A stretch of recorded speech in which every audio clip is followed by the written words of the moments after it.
நான் ஒரே ஒரு காரியத்தை தான் என் வீட்டில் கத்துக்கொண்டேன். என்ன தெரியுமா? நாம சும்மா இருந்தா பரலோகம் நமக்காக கிரியை செய்யும்.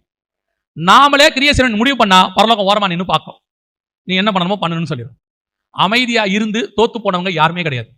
பரலோகம் நமக்காக வழக்காடும், இறங்கி வேலை செய்யும். ஐயோ அவங்க அநியாயமா பேசுறாங்க, பேசட்டும். என்ன ஒழிச்சு கட்டான்னு சொல்றாங்க, சொல்லட்டும். வேலையை விட்டு தூக்குறேங்கிறாங்க, சொல்லட்டும். வேலையை விட்டு தூக்கிட்டாங்க, தூக்கட்டும். அடுத்து இதை விட பெரிய வேலையை கொடுத்து அவனை கொண்டு வந்து வா முன்னாடி நிக்க வைக்க கர்த்தர் வல்லமை உள்ள தேவனாய் இருக்கிறார். தேவன் நினைச்சார். இப்ப பாருங்க, போத்திபார் தூக்கி உள்ள போட்டாச்சு. போத்திபார்னா ஜெயிலர், தூக்கி உள்ள போட்டார்.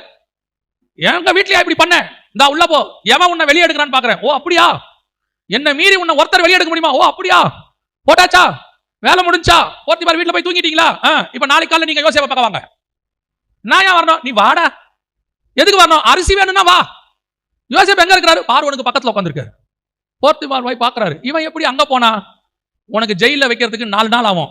நான் மேல உட்காரத்துக்கு ஒரு நாள் நைட்டு போதும். கொண்டு போய் மேல உட்கார வச்சிருவேன். நான் ஆடு மேய்க்கிறவனை, புள்ளி மேய்க்கிறவனை ராஜாவா உட்கார வைக்க தேவனால் முடியும். ராஜாவாய் உட்கார்ந்து இருக்கிறவனை புள்ளி மேய்ய வைக்கவும் என்னால் முடியும். நான் சர்வ வல்லமை உள்ள தேவன் என்று கர்த்தர் சொல்லுகிறார். அந்த தேவன் இன்னும் உன்னோடு இருக்கிறார்.